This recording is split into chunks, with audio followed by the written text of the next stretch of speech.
from the ALW Collectibles. As I promised on my preview, new venue to do the championship belt reviews from now on. We're in a new location. This place is near and dear to my heart, very special to me. Having said that, today's video we're going to be taking a look at the history of the WCW World Television Championship, the gold version. But I know what you're thinking. Drag ALW, you're holding the wrong belt. You are holding the NWA World Heavyweight Television Championship. Almost said that wrong. Welcome to my videos, folks. Well, I truly believe to understand the history of that belt, you need to understand the end of this belt. And when I say the end is when the WCW and NWA dissolved their working relationship. I'm not going to get into that in this video. We are working on possibly doing a podcast soon, so I will definitely be getting into that. Let me know in the comments what you think of that idea. It'll be about wrestling and a lot of other things if we do it. It is in the works. Haven't quite figured out every angles yet, but don't want to get too much into it and get too far off topic. Having said that, as I was saying, you got to understand the ending of this belt. And this is also one of my favorite championship belts, but we won't get into that yet.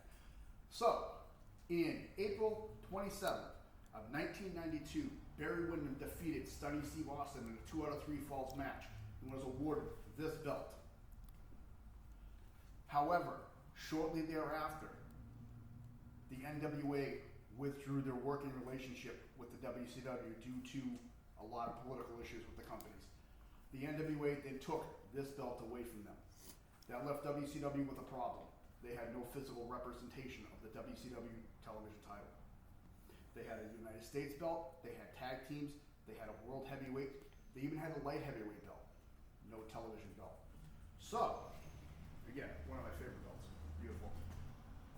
You can find videos during Barry Windham's 2-week reign as champion with him holding one of these. Videos and photos. He was actually using a WCW World Tag Team belt. And the catch to this was, he was instructed, do not show the plates to the crowd. He would hold it up over his head backwards. He'd hold it to his chest like this, or he'd have it swinging down by his side when he came to the ring. And 2 weeks after winning the title, he lost the belt back to Stunning Steve Austin. You could tell his chest like this, and you can see the back plates, and the plates on the tag team title are very distinguishable. The other belt that was an interim title that they used at the time was a belt that had been deactivated. Was this. There's photos of Austin being introduced as the television champion using a 6-man tag team belt. Interesting concept, but not really the World Television Championship belt. But finally during that reign, WCW did officially get their own World Television belt, and this is it. This is one of my favorite championship titles in professional wrestling.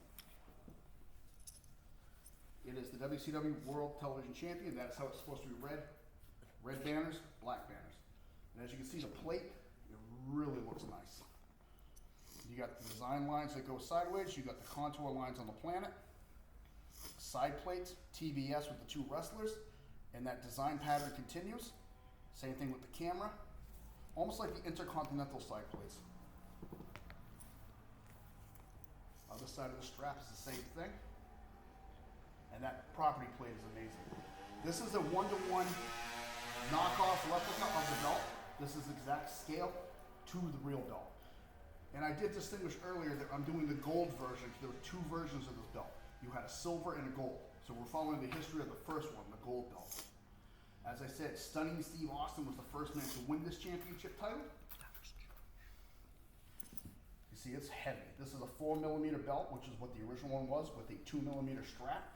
This thing, the camera does not do it justice on how heavy this thing really is.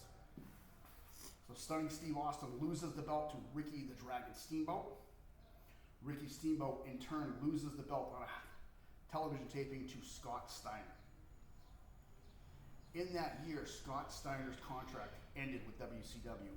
At the time, he was still the World Television Champion. He went to work in the WWF with his brother Rick, and at that time took the television title with it.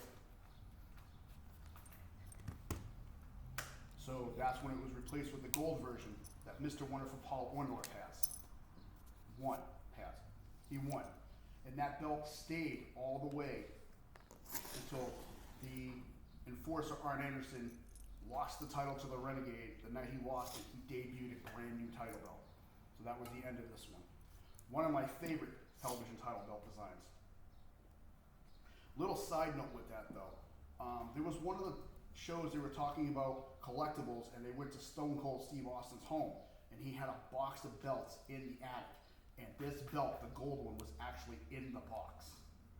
Don't know when he got it, how he obtained it. I've heard various rumors online that I've read. I don't know if they're true or not. I'm not going to talk about them here. Again, if and when we do the podcast that I'm thinking of, we'll talk about it then. So, having said all that, let me know in the comments below what you thought of the WCW World Television Heavyweight Championship. And let me know who your favorite holder was. I'll give you my 2 favorite holders right off the top of my head. For this belt was Lord Steven Regal and Ricky the Dragon Steamboat.